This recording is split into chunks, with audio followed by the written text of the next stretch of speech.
every scene is basically one take. So we've got, 5 or 6 minute scenes with all of these actors moving around inside of a space and the camera moving through that and all of it having to work perfectly. There's so many things about shooting in VR that make it feel like a normal shoot. But then we have a bunch of really incredibly smart people huddled around the camera, basically thinking of problems that we hadn't thought of before. Because there was a lot of times where it felt like we were, trying to build a house and we had rocks instead of hammers.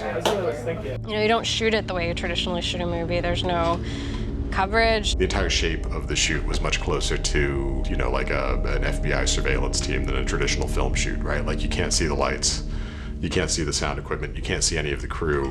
When you're capturing video in the round, a full 360 experience. And you're combining multiple cameras that you're rigging in a configuration to be able to see a full 360 experience. So then the question is, how does the director actually see what's going on if he can't be in the shot? So we actually had a scene where the director was buried underneath the tracks that we're using for the camera rig. I never thought in all my years as a producer that I would ever bury a director voluntarily on his part.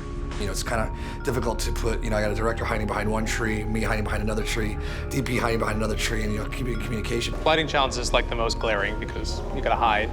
There's monitoring challenges that come with that because everyone's gotta hide. Hide behind a tree. In the town, we had people hidden in cars and things like that. We had to either repurpose tools that were made for film or for commercial shoots or for other stuff to use them for a VR shoot. And it's a lot of departments working together that I think a lot of times their worlds don't touch as much. The first week, every time we did a shot, it was kind of the first time somebody had done that. It's important to be able to bring those camera lenses physically close to one another.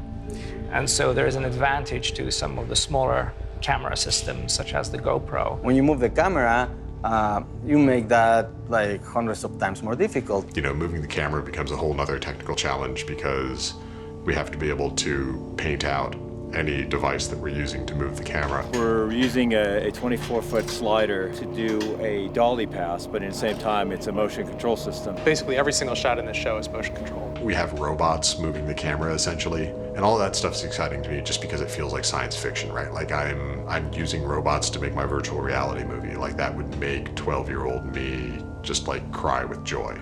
It felt like through a combination of repurposed material, 3D printing, and duct tape, we could make anything happen, but not easily. In most sets I go into, we're really focusing on one corner, one side of the room, and we can set and build in just that area, but now every set is completely built, completely developed. Usually with a regular show, we can cut and adjust angles so that we know everything is 100% safe. And that's the scary part, is there's definitely a distance, and we usually, when we aim the gun, we actually aim it off the actor, not actually directly at the actor. They're all workable problems, and a good film crew is kind of like a good heist movie crew, right? Like they're a group of weirdos who can figure out specific problems. I'm not showing you a sequence of pictures. I'm taking you through a series of locations. The audience can move around, there's action everywhere. One of my favorite things is to watch someone put those glasses on for the first time and they just do this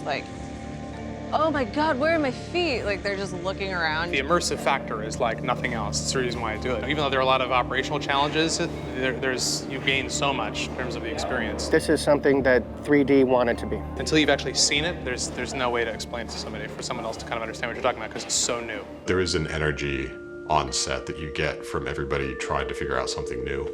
And sort of that whole idea of exploring unmapped territories puts the crew in a state of mind where I think there is the opportunity to be bolder.